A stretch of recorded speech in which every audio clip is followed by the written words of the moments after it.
The Greek freak Giannis Antetokounmpo has made history once again with a historic triple-double that has never been done. I'm your host, Joey Mercer. This is another episode of Joe Mercer Sports Podcast. And before we dive into it there today, I just want to thank everybody for the continued support we've had here as we continue to grow on the channel. Make sure to go down below. If you do like this video, hit that thumbs up button. Comment on the video. Let me know if there's anything you want to see, how you feel about it. Subscribe to the channel and turn on the bell for notifications. So without further ado, let's dive right into it and talk about that historic night that Giannis had just last night. This article is titled Giannis Antetokounmpo becomes first player in NBA history to record 35 points, 20 assists, and 15 rebounds. A pretty crazy triple-double, which definitely solidifies him as the third option for MVP. He won't win it, but the race is definitely important for future status when we look back on players after they retire. And that's something that's going to be solidified, I would say, absolutely carved in stone when it comes to Giannis this season after that historic performance. This article is by Jack Baer of Yahoo Sports, and we can see he says, Giannis Antetokounmpo is still doing things we've never seen on an NBA court. The Milwaukee Bucks star became the first player in NBA history to post 35 points, 20 assists, and 15 rebounds in a single game on Thursday, filling up the box score against the shorthanded Philadelphia 76ers.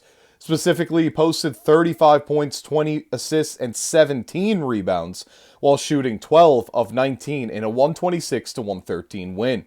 The Sixers, who had none of their full-strength starters, simply didn't know what to do about him.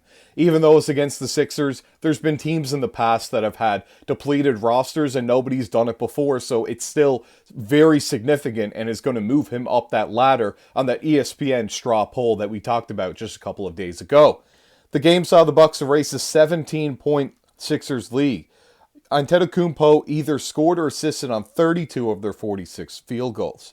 It's been 5 seasons since Antetokounmpo won his last MVP award, but he's still doing all-timer things on a nightly basis with stats to match. He leads the NBA in both made field goals and free throws attempted per game, with numbers arguably better than either of his 2 MVP seasons, which is crazy to really mention. I mean, he's had a depoy season. He's had a MVP season. It's crazy what Giannis has done on the court, and now for him to be playing at this level, each year it seems like he's getting better, which is crazy to think. He still has a lot left in the tank.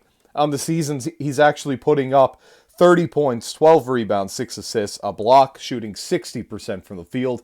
A lot of shots from Giannis obviously coming right around the rim, but nonetheless, excuse me, he's one of the best in the league at finishing around there and still putting up 30 points a game. It's Shaq-like at a different play style, but we have to mention Shaq when it comes to somebody finishing so well while shooting 60% from the field. That's absolutely crazy.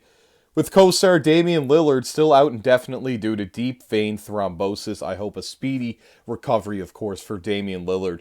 That happened just before we start the channel, and definitely not the news you'd like to hear, especially at his age now. It makes things a lot tougher. I'm sure he's going to come back better and stronger than ever, but not at the point in his career where it's as easy to come back with less time, you would think, left in his prime.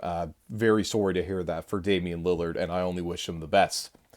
Antetokounmpo has been shouldering even more responsibilities than usual to keep the 42 and 34 Bucks competitive in the seeding race. They're currently tied with the Pistons for 5th place in the Eastern Conference. What a crazy year it's been in basketball for the Eastern Conference that the Pistons, who were always a lottery team, seemingly getting shafted in the lottery each and every single year, are now tied for the 5th seed with the Milwaukee Bucks. What difference one year can make? Was it the addition of Tobias Harris? Was it the addition of Malik Beasley, who broke the single-season three-point record for the Detroit Pistons? That's hard to say.